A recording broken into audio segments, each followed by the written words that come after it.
저는 이곳 워싱턴 시애틀의 어느 한 주택가의 잔디밭에서 녹화를 하고 있습니다. 한국을 떠나온 지 지금 2개월째 되는데요. 이 시간 한국의 전체 커플 매니저 서비스 한국 회사, 미국 전체 커플 매니저 서비스는 너무나 완벽하게 잘 진행되고 있습니다. 그러니까 대표가 어느 곳에 가든 대표가 이제 움직이는 곳이 하나의 지휘본부, 회사 경영본부가 되게 만들었습니다. 한마디로 코로나19 시대의 새삼 느꼈지만 결혼정보회사의 재택근무를 완료한 그 열매를 지금 따먹기 시작합니다. 저의 동기 또는 몇 살 많은 분들은 리타이어를 고민할지 모르십니다. 그러나 저는 그 리타이어를 걱정할 일은 없을 것 같습니다. 이렇게 좋은 공기를 마시면서 회사 한국에 있든 미국에 있든 그리고 뭐 유럽에 있든 그 회사와 관련된 일을 손바닥 안에서 사업을 할 수 있는 그런 단계가 됐으니 말합니다. 저 결혼정보회사의 그 재택근무화 가장 원시적인 서비스거든요. 결혼정보회사가 사람이 일일이 출근을 하고 만나서 면담을 하고 면담에서 일일이 그 회원의 정보를 파악하고 그 정보를 파악한 걸 만남을 주선하는 일은 일종의 옛날 중매 원시 사업입니다. 이런 한 분 한 분 고객이 수만 명이 모이고 그 회원들도 굉장히 그 직원들도 많아지고 그럼 이런 과정들은 완전히 그 집약형 사업이죠. 이런 서비스를 저는 이제 최첨단으로 빅데이터화 시켰고 IT화 시켰고 그래서 전체 커플 매니저를 지금 있으니까 전체 재택근무하고 있고요. 전 직원이 재택근무를 하고 있습니다. 코로나19 이전에 저희는 이미 5년 전에 재택근무가 완료돼 가지고요. 이 순간 저희 선우 전 커플 매니저 전 직원은 조금도 지장 없이 업무를 진행하고 있고요.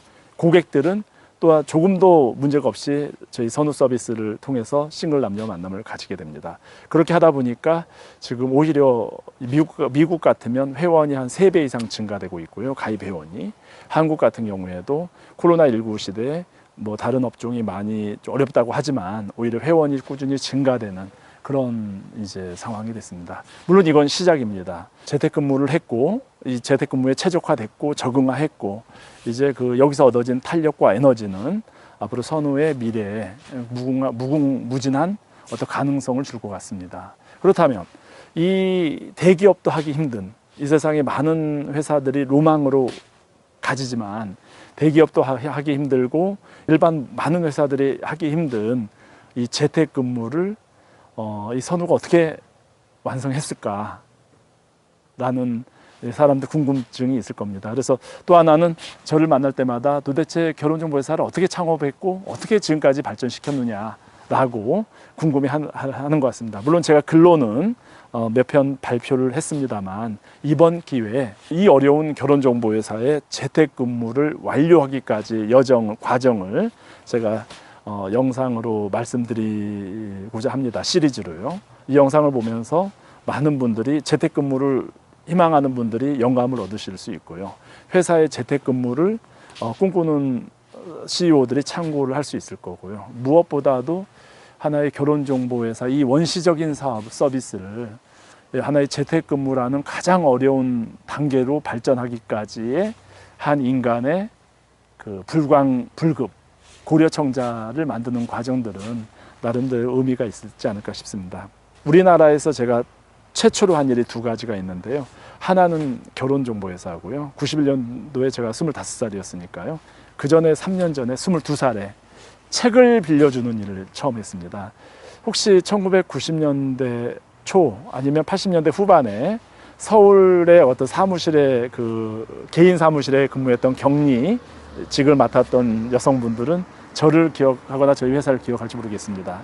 그때는 한국이 아직까지는 좀 어려운 시대를 살아가지고 책 한 권 사서 읽는 것도 좀 비용의 부담이 있었던 시대였거든요.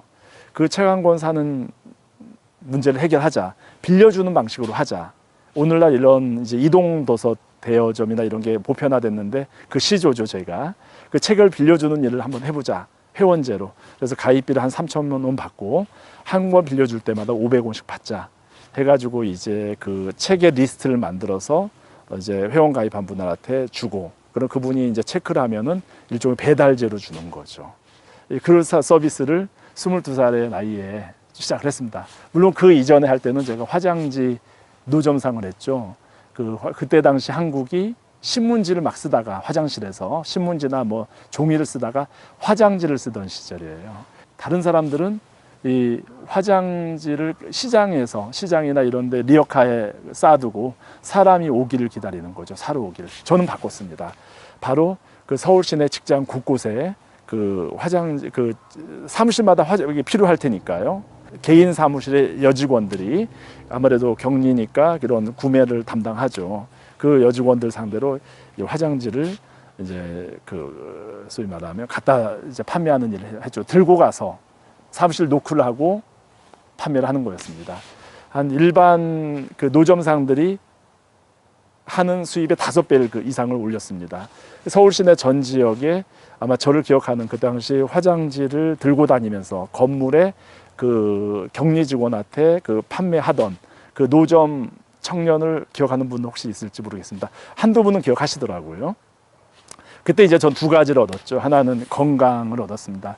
그 5층, 7층 그 당시 건물에 그 엘리베이터가 없던 시절이거든요. 조그만 그런 건물들이 많은데 화장지 한 서너 개를 들고 그 건물을 오르내리 내리면서 그게 한 1년 이상 반복된다고 할 때 제 하체, 제 허벅지, 제 이제 그 다리는 얼마나 강해지겠습니까? 지금도 제가 건강하게 걸어 다닐 수 있는 건 그때 얻어진 체력이죠. 그리고 이제 그런 화장지를 하면서 고객들이 이제 많이 확보됩니다. 이 고객들이 확보되면서 제가 하나 영감을 얻게 되죠. 격리 직원들이 무료하게 앉아 있더라고요. 아, 저분들한테 책을 읽을 수 있는 기회를 주자. 그래서 책을 빌려주는 일을 시작하게 됩니다. 굉장히 잘 됐습니다. 회원이 한 15,000명 이상 증가됐죠. 완전히 직원도 몇십 명 됐고요. 22살, 3살, 4살 나이에 그 직원이 한 몇십 명 되고, 그때 그러면서 이제 그때 제가 끼가 있어서 그런가요? 회원들끼리 모여가지고 모이는 행사를 많이 했습니다. 저도 젊기 때문에 모여서 생맥주 한잔 마시고 남녀 회원들 초대하겠죠. 그 남녀 회원들이 모이면 거기서 결혼 커플이 참 많이 나와요. 이거다. 결혼 정보 사업의 효시.